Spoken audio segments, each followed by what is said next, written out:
Tonight on DC News Now at 9, we're staying on top of a shooting with multiple victims in Northeast DC. Alexandria City Public Schools taking action after a DC News Now investigation into how a 4-year-old with autism was able to wander away from school unnoticed. Hi, everyone. Tracking a DMV first warn day for your Thursday. Flooding, it's on the table. Let's talk about it in a moment. Plus, a threat made against a drag queen story hour in Arlington. But the event hosts say the show must go on. Their message to whoever tried to shut it down. And DC receiving a special gift from Japan. Like our friendship, these trees are timeless, inspiring, and thriving. The announcement from Japan's Prime Minister during his White House visit today.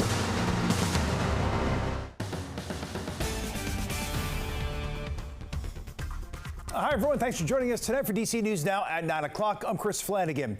And we begin tonight with breaking news out of Northeast DC, where 6 people were shot. 1 is dead. 2 of the victims are children. Police are urging you to be on the lookout for a car that may be connected. Here it is. It's a gray or light blue 4-door sedan with tinted windows, a white paper tag on the rear, no tag on the front, and it has a spare tire on the front. Tonight's shooting happened on 21st Street Northeast near Maryland Avenue. Our Mario Carbone is on scene right now. And Mario, 2 children, we're told, fortunately, are expected to be okay.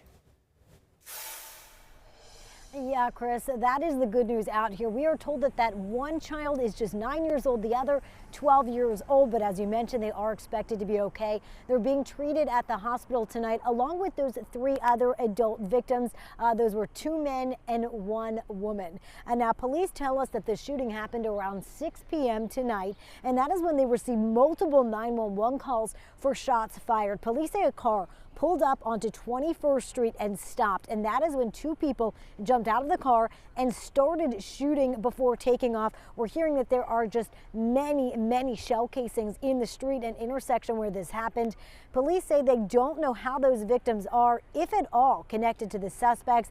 They're still investigating that, but I can tell you, being out here tonight, this is an area with a lot of people and a lot of children around, outside walking and moving around this neighborhood.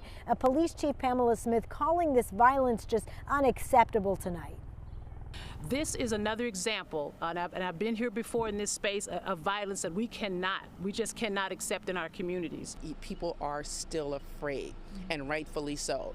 People come out with their families, and the next thing you know, there's a shooting incident, and then people feel, well, that could have been me. That was ANC Commissioner Kathy Henderson you heard from there, and she tells us that she and others in the area, they are calling on the mayor to really make sure all of our law enforcement agencies are working together, including even bringing in the National Guard to stop what she calls the lawlessness in this neighborhood and really across the city. Chris, as you mentioned, police are asking if you know anything about that vehicle or anybody that may be involved in this shooting, that you contact them and share that information as soon as possible. Reporting live in Northeast tonight, I'm Marielle Carbone, DC News Now. Yeah, still a very active scene there, Marielle. Thanks. All right, let's get a first check on the forecast now with Chief Meteorologist Janessa Webb. Janessa, really not bad weather-wise right now, but this time tomorrow we'll be gearing up for some stormy weather. Yeah, we are always looking ahead and want to prepare you for tomorrow evening. That's why I've issued that DMV first warn day due to storms going to roll through. Really starting tomorrow afternoon, light to scattered rainfall, and then it starts getting going overnight tomorrow. Right now, it's lovely out there across the DMV. It's very mild across our region.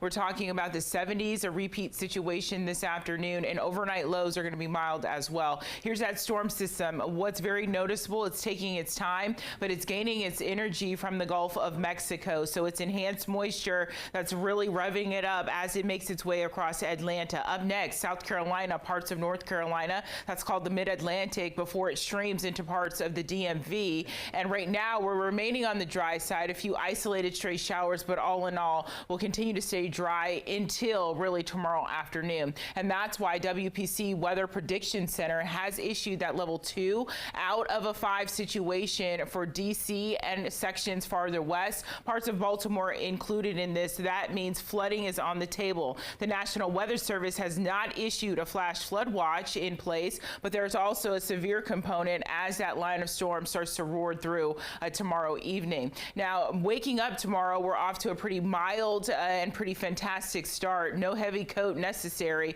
By 9 o'clock, still into the lower 60s. By noon, many spots will be at 70 degrees. This will be a widespread storm system impacting many parts of the DMV at a certain time. We'll time that out for certain locations coming up.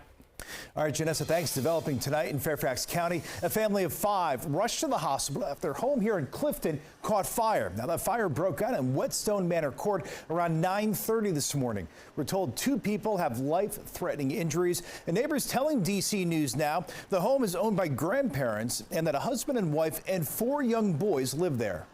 It's a tough situation. A lot of people knew the family and know the family and again, are here to support them for whatever they may need in recovery.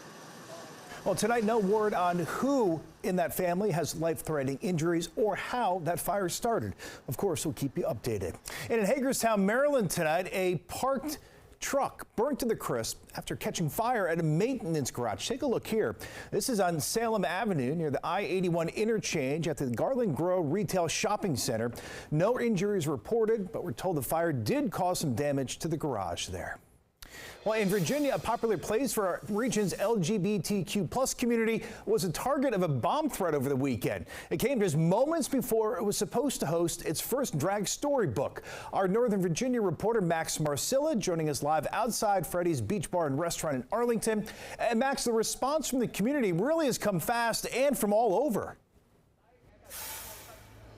Yeah, just over the past couple of days, Freddy's owner Freddie Lutz says he's heard from friends, colleagues, fellow business owners, all of whom want to support him. He's also heard from the police department that he's crediting with keeping him safe after a bomb threat at his home and his patrons safe after one at his bar.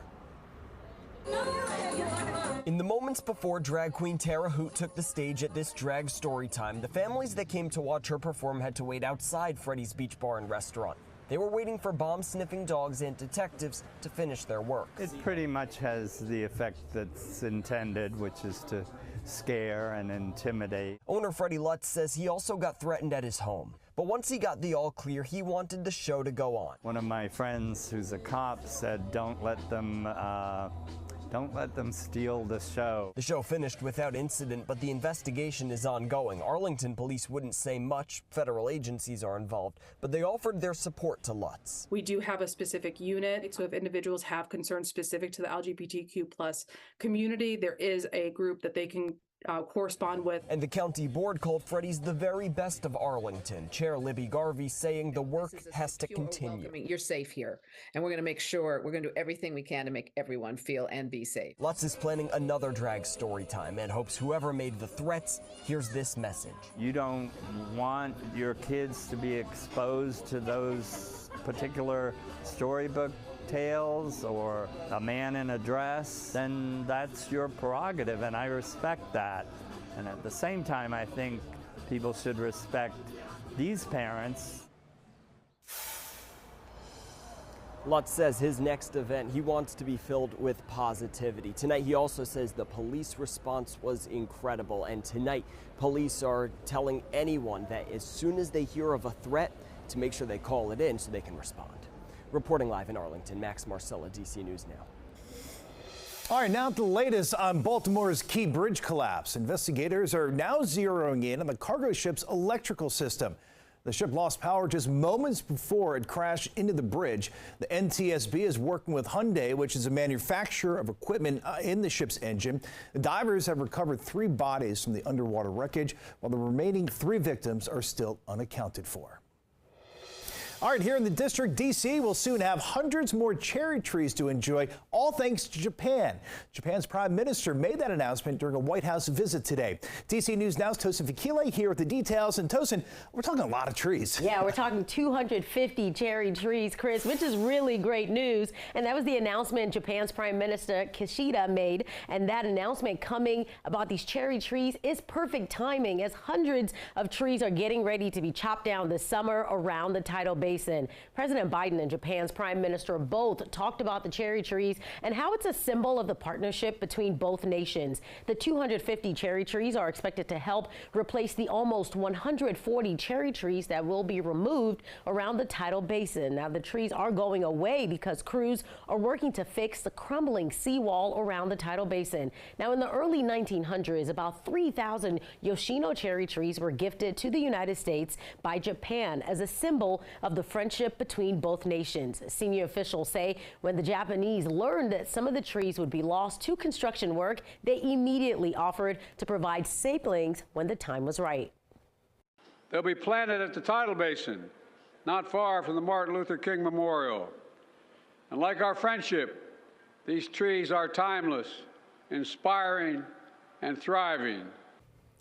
Now, two trees planted in 1912 by First Lady Taft and the wife of Japanese ambassador to the U.S., Chinda, and a handful of other trees are still standing 111 years later. And I'm sure many people are excited at the news that more cherry trees are coming to D.C., especially when those trees fully bloom to become these beautiful cherry blossoms. And those pink petals, we know, attract millions of visitors to D.C. Well, President Biden said the gift of the 250 cherry trees is meant to mark the 250th anniversary of the U.S., that anniversary in 2026. Chris, coming up later in the show, we'll have more on what else was discussed during Japan's prime minister's visit to the White House.